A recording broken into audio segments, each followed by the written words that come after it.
Hey everybody, it's time for another episode of Rant and Wade. It's me, your host, Wade McElwain. In this episode, I thought I would talk about something that I have quite a bit of experience in, and something I see around the world going on crazy amongst you people. It's anger. Anger. You getting angry about it? It's anger is something we see amongst everyone these days. Everyone's getting angry. Everyone's getting damn angry, man. And it doesn't help anyone, does it? Anger does not help anyone. 23% of the people on the planet have admitted to being to the point of being enraged. That apoplectic anger monster that you have. I want to talk about that. Look, I'm going to be honest. I've had some definite anger issues in the past myself. You ever had that where it's like, don't get me mad, man? Everyone figures they go full Hulk, but you just look like a moron. I've learned how to check my emotions, because it is an emotion, and how to deal with my anger, and it's taken me a while. So I want to go through sort of anger and why we have it, and how to recognize it, and maybe what you can do about it. I think, like anything, you have to understand the purpose of anger, right? What is it? It's an emotion, right? And like anything that's unchecked is dangerous. And unexamined anger can be very dangerous to your physical and mental health. You need to understand, why am I getting angry? What is it that's making me so goddamn pissed off? And what is it? And I think that it is, in a lot of cases, we have to look at what anger is. It's an emotion. Why do we do it? And how do we get off so easily? And also that a lot of people, too, sort of excuse it and go, well, I'm just an angry person. And that's not really cool. It's just the way I am. I get angry. Well, it just shows you're immature. It shows that you're not able to deal with your own emotions, because essentially that's what it is, right? It's an emotion of maturity. And the more that you're able to understand what anger is and what it does to you, then you're able to deal with it a lot easier. I don't purport to be the best anger authority, not in the least. However, I'm learning. I'm definitely learning, and I've learned some things to look out for. Triggers. Sorry, my ginger ale is just like a sore throat. Anger. Alcohol. If you drink alcohol, this is not alcohol. Canadian ginger ale.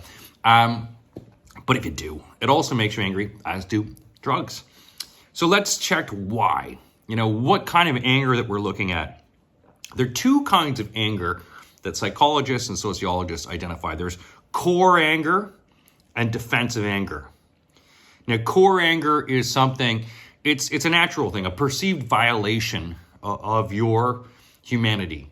Whether it's, somebody yelling at you, somebody getting angry at you, you getting to the point where someone slights you or is disrespectful towards you, and that you feel that this perceived violation is a negative thing to your character. And in some cases, this is not bad, because you do need to be able to deal with core anger in ways in that you don't get trodden over, okay? And I'll give you an example. If you have a boss or a coworker who's an idiot, and they continue to say racist things, or they say hurtful, hateful things, your natural ability is, I want to pop that guy in the mouth.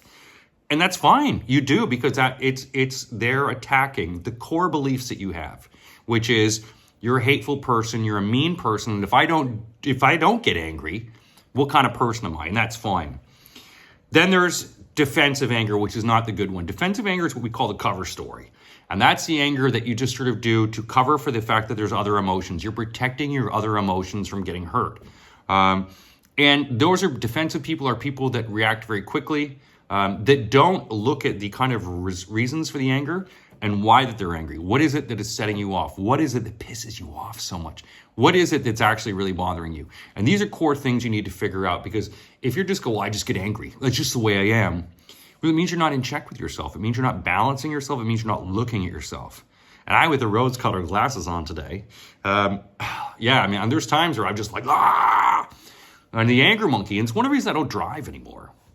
Because what would happen is, and I think we have that in road rage, is when you're in that little bubble of driving, there's perceived notion that you are obviously in control of your own world. But what happens is when other people extraneously come into this world, even if it's a driving thing, it could trigger something that you're upset about your wife about, or your boss. in the ways that you feel slighted or ways that you aren't able to deal with your other emotions.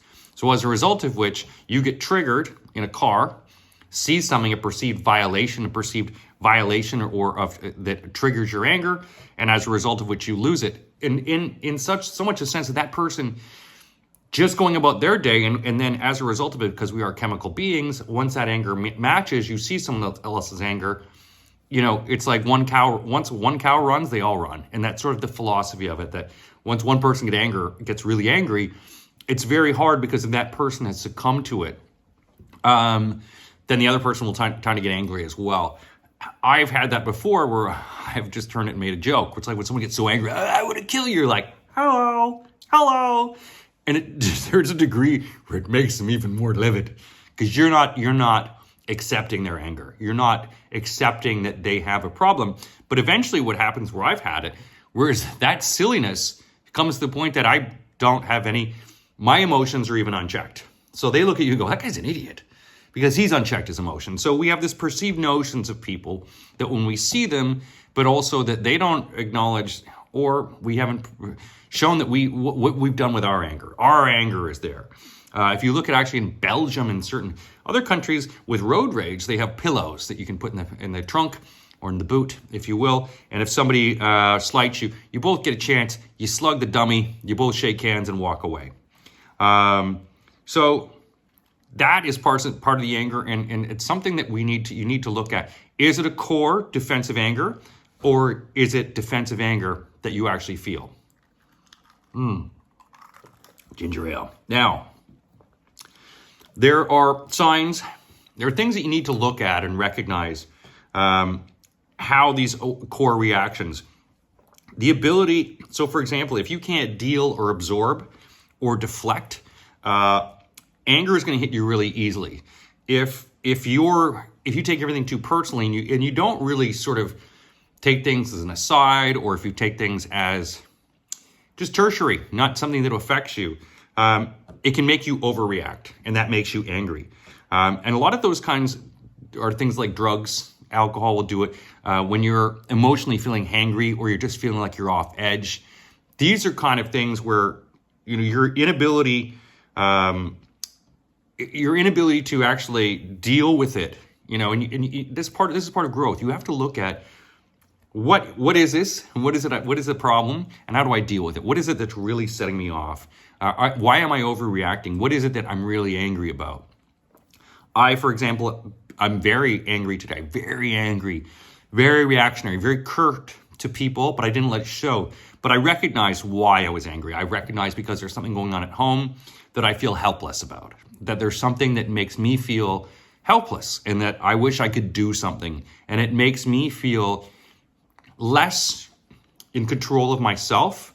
I feel less worthy of myself. And as a result of which, I would be prone to anger. So when these kind of things happen, when I look at the anger, it's like, okay, well, this horrible thing that's going on, personal, it only gets better by me feeling good about myself, me mastering my emotions, because also when you're dealing with something that can be traumatic for a family, this anger and frustration passes over. And it can affect the person who might be suffering, or can affect other people. That the fact that you can be tense. I mean, how many times have you been around someone who just can't bottle their anger? He's just an angry person, and everyone has to tiptoe. Well, that's not fair. You're just being a bully. You're an idiot who doesn't know how to check your emotions, and that's just going to blow up in your heart one day. I've had people like that. It's like, he needs a couple of drinks or else he'll get angry. It's like, well, I don't need to be around you. You're obviously a mess of a person, and you need to deal with what is actually causing these kind of problems. They are, and what we have sometimes is that there are inhibitory emotions, what they call them, is that there are some emotions that inhibit you and make you angry. And there's some that help you avoid anger, because they're coping mechanisms, I guess I would say. So, for example, there's certain things you can do to avoid anger. There's certain things, that people do instead. Dread, insecurity. Those are kind of ways that you're not dealing with your anger. You're dealing with your emotions in other ways, and those can then lead to anger. If, as a result of which, you're always leading in dread, or you're always feeling insecure, sometimes you might know this, like, there's these just sort of doom scrolling people. I have a friend like that kind of person. Everything's like, well, it's always going to go bad. Blah, blah, blah. And this doom and dread is such a thing that it actually is a form of anger, in that they're like, well, this is the way it is. This is the way it all goes. And you find sometimes you can't have a logical conversation with that person because everything they do is a deflection of the fact that everything's going to get worse. And it's very difficult to deal with insecurity with someone like that. And those kind of what they sort of be a blocker to your anger, but they're also going to fuel your anger. Those kind of things, unchecked emotions, not being able to deal with the fact of insecurities, or not being able to control your vices, or just not being happy with you, is going to make you angry, or also not being able to judge yourself. Anger is one of those it's such a raw and natural emotion. And I'm also saying anger's good. Anger is good in the right form. It's like any recipe. It's like hot sauce. It's great for certain things. You just don't want to have too much of it, right? I think it also comes down to, when it comes down to it, you need to figure out, and there's a whole thing called the change triangle that looks at defensive mechanisms, inflammatory emotions, core emotions. And the whole idea of it comes down to getting down and acknowledging what your core emotions are. And this is going to help you with anger. And look, I'm a Canadian farm boy talking about feelings. But it's about ownership of feelings. It's about ownership of recognizing, what they are. What is it that makes them angry? What is it that makes me angry? What is this? And I think when you actually address your core emotions, and it's good. It's part of meditation will help you with this. I talked in the last episode about waking up in the morning and how you feel your mornings. I think part of that comes down to, as well as, how do I feel today? As I said, with my, getting bad family news, my other emotions are all not good. And I know that. And I know that I'm coming from a place that's just low. And so there are certain insecurities that could come in, because I used to drink. Sometimes there's a voice that goes, you should just go get drunk. And that'll deal with the emotions, but it doesn't deal with the emotions. It pushes it down. And what it does is it brings up insecurity, allows insecurity to ride shotgun for a while. Well, anger sits in the backseat stewing. And anger's not knowing what to do. In a lot of cases, too, shock. When you have shock, anger takes a while to respond to shock. Now, sometimes anger can respond right away, and it's just not good. But it takes a while to respond to what shock is. There's also the balance of, logic is good, and being logical is really good. But logic, again, it does play with the emotions, because you do need emotions sometimes in logic. A lot of people might not agree with that, but the core being is that unchecked logic just on its own, untethered logic, is very dangerous as well, because you do need some sort of emotional connection. We're not robots, and any human that pretends that they are is really just sad. You're no Sheldon. Anger. So what I've said, it's an emotion. It's an unchecked emotion. It's a very important emotion. You need it. You need to know how to deal with your anger, and you need to know when anger is in play and when anger is out of control. Because there's a lot of times it's easy, and I've been there, where you just let anger go. Punch a wall, chuck something. I've windmill pitched so many phones against walls back when insurance was like, you get it for cheap and free. But I was angry, and I would break things and snap things, and I would get into fights. And what I started to realize is it was just my insecurities coming to play. The reason I was so angry is I didn't feel in control of my own life. I also felt that as much as I was projecting myself to be a strong and intelligent person, there were factors in life that were in counterance to this. And as a result of which, it really made me question myself, because if I believed in myself so much and this wasn't happening, then everything else maybe was wrong as well. And so when you start getting this insecurity, and for me, then it brings in anger, because the anger comes in going, why didn't I know this? Why didn't I do it? There's so many factors that come in. It does sound cliche, but you do need to reset yourself. It's just like resetting the router. Clicky, turn it off for 10 seconds. Let it go. Empty the cache, all right? Empty your own cache. Get ready for things. Be able to deal with things. Know what your emotions are. So now you're saying to me, Wade, what do I do? I'm angry. Punch the computer. Don't do that. Punching never solves anything. Unless there's a pedo. If there's a pedophile, it would solve it. We'll let the law get involved in that one. All right, no Johnny Vigilantes. Let's talk about how to deal with anger. Okay. I think the first thing, when it comes to anger, the first thing I would say to you, it's almost like dealing with a demon. You need to honor it by naming it. You need to call it out. You need to call out the emotions and identify it. Hey, I'm angry. I'm angry right now. I'm angry because of this. I'm angry because of this. I'm frustrated because of this. You know, sometimes language really helps to take an internal experience and really make it real and externalize it. And adding words to it and vocalizing why exactly to yourself. This is to yourself, folks. I want you to do this. This is why I'm angry. And I want you to name that anger. I want you to name the reason. And as I said, it's like a demon. Once you know the demon's name, you have power over it, right? Now, I saw that, I think, in Insidious. But it's the churchy thing. I'm just going with it in this. And that honor and name it. Figure out what the hell is making you upset and identify this sucker. Call it out. Give it a name. Let it know, because you need to figure out the next time why, name it Jimmy. Jimmy's in there. Jimmy and around. Jimmy in my heart. Jimmy's doing this. Well, Jimmy's angry because of this. This is why. And this is why I react. Once you can start calling it out and calling out the BS, I mean, it's so easy to look at people and we always judge people, go, well, the problem with you is smoking a pipe. I was trying to smoke a pipe, a cigarette. You come up with these ideas, and we all have this great ability to look at people in an outward perspective.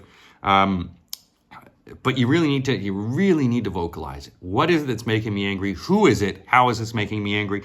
And then once you get the language and you can identify it, it's not a problem, right? Because you know what it is, and you're going to focus on it. The other thing is the next part I would see is, how do you sense it physically? Because it does. Anger hurts. It does hurt. Now, I'm not just talking about putting your hole through a wall there, Kyle, drinking a couple of Monsters, and punching some drywall. I'm talking about the physical pain when you feel anger. You can feel it in your back, your neck, the tension. You need to be an anger detective here. Where does it hurt? Where is it hurting, and why is it hurting? You need to be curious about what is causing your anger, because it does physically manifest itself. What is it that's making me, and once you can identify those trigger emotions and say, I'm feeling insecure because of this. I'm feeling helpless because I can't get a job. I'm feeling this because I feel sometimes my motivation's not there. I feel this, and you need to start throwing this out there. I wouldn't do it on like a bus or anything like that. Maybe you do. Maybe one of the people to join in. Just do it as a meditation. But you need to be this anger detective and say, what causes me pain? What is making me hurt? What is making me fucking angry? What can I do to stop making myself angry? This is part of growth, isn't it? Part of growth is being able to look at everything and self-diagnose yourself and say, ooh, I got some pain here. Anyone can go, and even when you go to a doctor, you have to describe it, and they're going to go, yes, no, yes, does this hurt? Does this hurt? This is you being able to acknowledge it yourself, identify it. You've given it a name. You figured out where it lives. You figured out what it wants. And now you figure out why it's causing you pain and what kind of pain it's causing you. All right. The other thing is going to be then from there, okay, you've identified it. You've named it. Then you got to notice the triggers. So what are the triggers that set it off? For some people, it could be a mother-in-law. Some people, it could be this odious idiot at work. What are these anger issue impulses? What is it that makes you want to punch something? Say it, identify it, go, I want to punch something because. And these kind of things react. I want to punch because of this. And once you start noticing the triggers, because I've just said, you're talking about physically, that you want to obviously find these physical problems. Once you identify the physical problems, and you're like, oh, my back is hurting, my neck is hurting. Certain people I know clench their teeth. I would get my teeth clenched, or get your knuckles all going. Certain people fidget. And these are telltale signs that you are succumbing to, rage initiation. So you need to identify this and go, okay, I'm about to get angry. And the Hulk is like, I'm always angry. I think it's when you start looking at this and start figuring out and go, okay, this is good. This is a problem. These are issues that really are going to set me off, and I need to be focused on those. Then the next comes down to is the rage. What we call the next stage is called rage portrayal. And rage portrayal comes to imagining anger in the ultimate way. Say the ultimate source of your anger. Visualize it, make it like a movie. What if you saw it? What would you want to do with it? Do you want to punch it in the face? And that's fine if you do want to punch it in the face. The whole idea is imagining it, giving it a physical manifestation to it, allowing to picture it, and then deciding with yourself, okay, if this is a movie in my life, how does the movie go? I'm going to speak my truth to this demon, and I'd really love to kick the crap out of it. If I were to see my anger in the street, I'd want to punch its lights out. If I'd want to see this, I'd want to do it. And it's okay. It's okay to say, a lot of people have that sort of justice story where it's like, and I got this, and I got my revenge. And visualize it, because you're visualizing your own insecurity. What would you do with this insecurity? Why is it that this pain is causing you here? Why is it that you allow this pain to manifest? Don't forget, emotions don't hurt anyone. Emotions do not hurt anyone. It's what we do with these emotions. It's up to you. It's up to you what you do with this emotion across anything. These emotions have a lot of power, and we balance them like an alchemist cocktail. So what are you going to do? How are you going to do it? And I think when you can portray it in that way, when you can see it, when it becomes a story of a life, when you can actually see it in sort of this manifested journey that allows you to look at it and go, okay, I know you. I've got your name. I know what sets you off. I know how our toxic relationship works. And when you can start figuring that out, man, it just makes it so much easier, because then when rage sets in, when things are going to trigger you, when say you get fired from your job, and you didn't think you were gonna get fired, you kind of like the job, but they fired you. There's going to be a lot of emotions that you deal with, and anger is going to be one of them.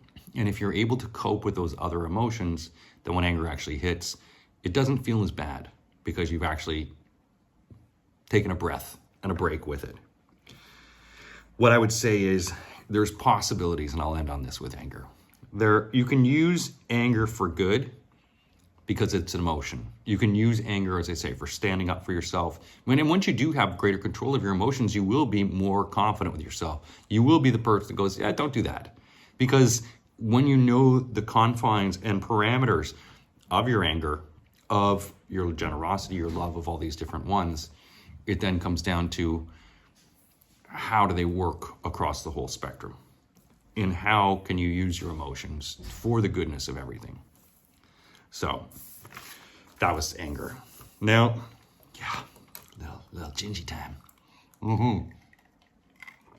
Now I think I've done this in a couple other ones, but not really to this degree. And I guess I want to talk about things that make me angry, but things that are frustration or things that are, I think, worrying, things that I would get angry about, that I think that if we don't actually check these emotions of what they are, they can be very dangerous for us. I look at, obviously, everything in the economy right now, and I want to talk about the Wall Street mathematics of everything. I've mentioned this before, the rich are getting richer, the poor are getting poorer. Part of this is sorry, folks, part of this mentality is to get us angry. And the reasoning behind this is we're in a pre-war economy, and we need soldiers. And guess who wants to fight? People who are angry, people who are poor, people who have been told a lot of bullshit. And so when you start having that's exactly what we're creating now. We're creating this dichotomy, which America loves to fuel. But the Wall Street mathematics of it all is always to derive a profit from everything, even if there shouldn't maybe be a profit there.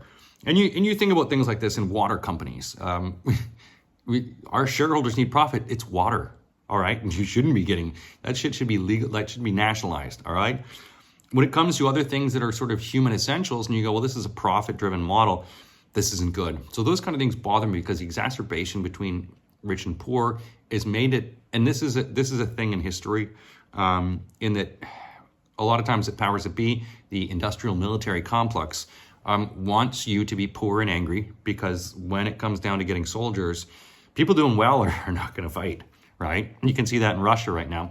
People in the Moscow area don't really need to fight, because they're rich and they come from a good area. Poor people, poor areas, prisoners, they'll fight. Yeah, because they're angry, got nothing to lose.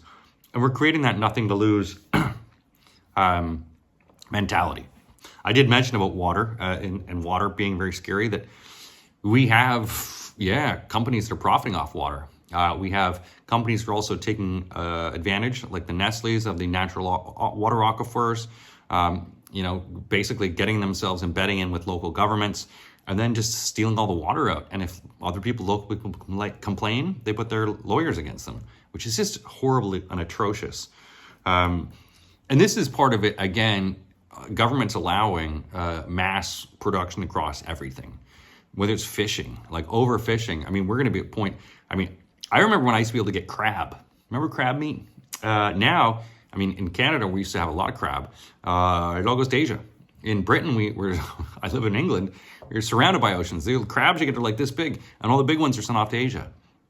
Fishing, I mean, we only eat a certain amount of fish. And of course, there's also the big nets that they're going on. They're grabbing dolphins and grabbing everything and whatever. So this is, this is horrible. It makes me angry. And this is unchecked emotions. This comes to the same thing with large scale farming. I grew up on a farm and I watched the difference happen when it went from small farms to mass farming, when it just became, oh my gosh, someone's putting up a new farm around here with 6,000 hogs. You're like, ooh, that's not good. And that's small for some of them. This is not good for us. The large scale farming, because you're keeping food supply in the hands of the few, and in a profit driven hands of the few. We've seen it doesn't take much for, fungal infections to go through, prion disease, this kind of stuff, where disease can go rampant. Just a bit of feces in the meat and lots of people die. And you see this in North America predominantly. You don't see it as much in Europe. We don't have as many food recalls. But I mean, there was a time where, romaine lettuce every year was getting called back because there was always feces.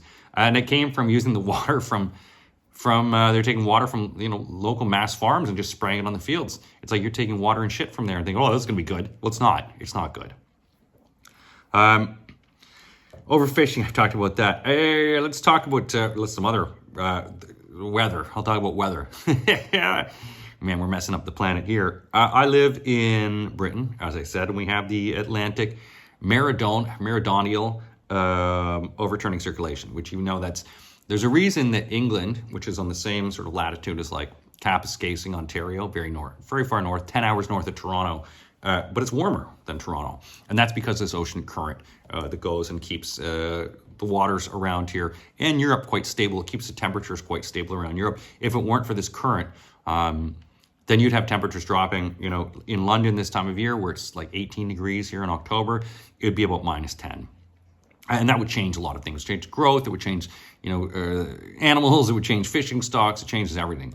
And the problem that we're starting to see is with warming, with the amount of crap we're putting in the oceans as well, it's changing this current. Now, there's always the ideology that Mother Nature is always going to correct herself and get rid of us ugly little flesh monkeys, which is what you hope for. But not so good if it does decide to do that. The other kind of thing that you start getting that I find as well in terms of weather, the global warming, global cooling, whatever you want, whatever people deny, is what you call a wet bulb event. And these are really dangerous for humanity. Now, what normally we have is either high temperature or high humidity. We don't usually get high temperature and super high humidity. So imagine 43 degrees with 85% humidity. That wet bulb event is very bad for humans. It's very bad for our lungs. It's very bad for our health, and mass deaths. And you can imagine when you have something where this can happen, somewhere like Saudi Arabia, where it's possible near the coast, where you could get something where, people going to Mecca, and they've had it before, where the temperature fluctuations just hit. And of course, with the religion and there's just a lot of people that just didn't get water or food, and there was mass deaths. And so these wet bulb events are going to hit in certain areas, most likely Asia, most likely in areas where you do have this. You will have some in America as well, but very difficult for us. We've got other things that haven't hit in a while, volcanoes. Big volcano, the one in Iceland could crack. I was in Europe once when the one in Iceland hit, that ash cloud. And I not only saw the human element, because what happened is when Europe shut down, they shut down all the trains and planes, everyone just jacked the prices up. The Ibis Hotel, which was normally $35 a night at this point, was like $150. And they didn't even apologize. All the rental car companies, all the taxi drivers went from single fare to everyone gets in, you give me 50 euros, I don't care where you're going. Yeah. The human condition of it all. And you've got California with their earthquake happening down. Other thing we also is the medicine, it's very scary in terms of the little things to worry about. These are disasters waiting to happen. Is no one wants to be a doctor anymore. I mean, you get to be a doctor and then you have to deal with people. And there's a real me mentality here. Hey, doctor training is not easy. And obviously we have a lot of international doctors that could, you would hope that we could find ways to get them into the system.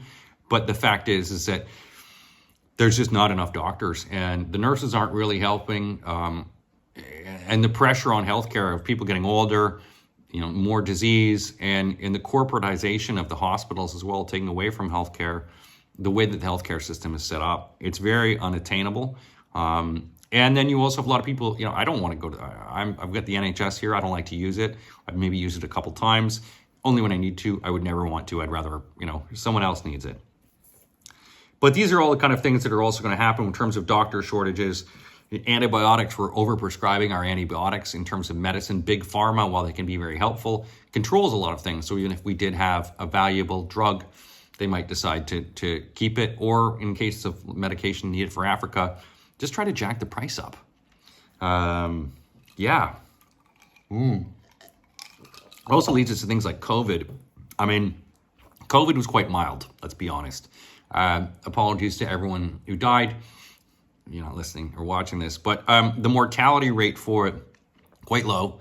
It did, it was obviously a design disease or a virus because it did target certain elements of society. It did target obese people. It did hit certain people of color, which makes you think, sounds like a racist country may have made this little virus.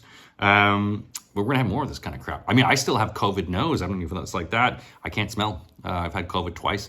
Can't smell anymore, which is not good for me. Although I did, when I had it the second time, I could drink hot sauce and I didn't taste it. And I was like, I could do a wing eating contest. That's not good though. The next one will happen. If you look at the bubonic plague, had an 80% death rate. COVID, not even close to that. So if we start looking at, even something like smallpox, which we've never cured. We've managed the symptoms. We've never cured it though. There's going to be a few more of those coming up. Not to mention some of the great diseases hidden in the Arctic under the ice. And if that doesn't do it, maybe space will, solar flare. I mean, a solar flare, I've talked about this before. All it takes is an electronic magnetic pulse or a solar flare and it knocks out the power.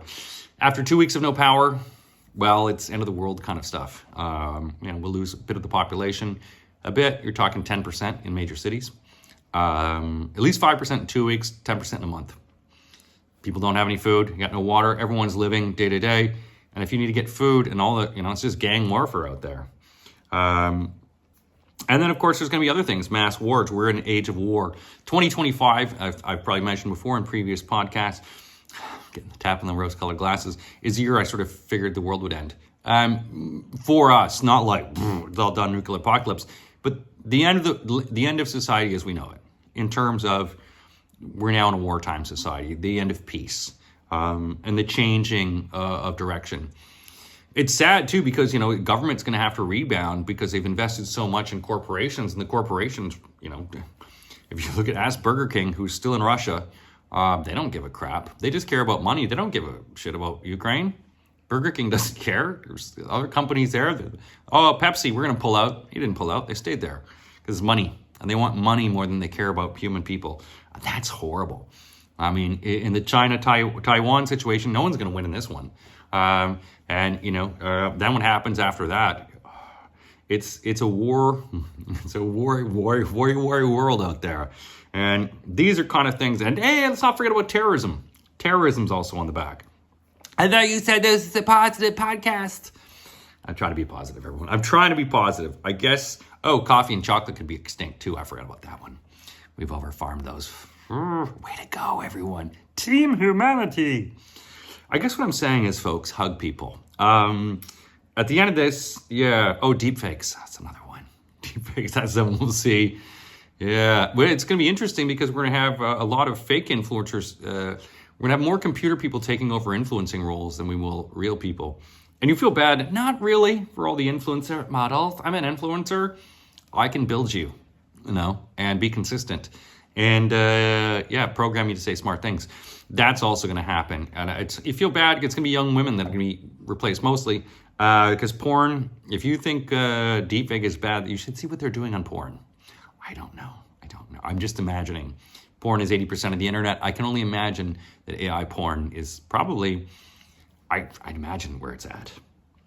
Doom scrolling, don't do it. That's something I was going to put too, but don't doom scroll. I guess it comes down to emotions again, folks, and this is how we can end this podcast. As we talked about anger to start with, don't be angry. Try to find your fun. Balance your emotions. Try to figure it out. What is it makes you angry? What is it makes you happy? But try to avoid anger. And then when it comes down to it, when you start seeing the negative things, the doom scrolling, all this kind of negative stuff, you got to find a happy place.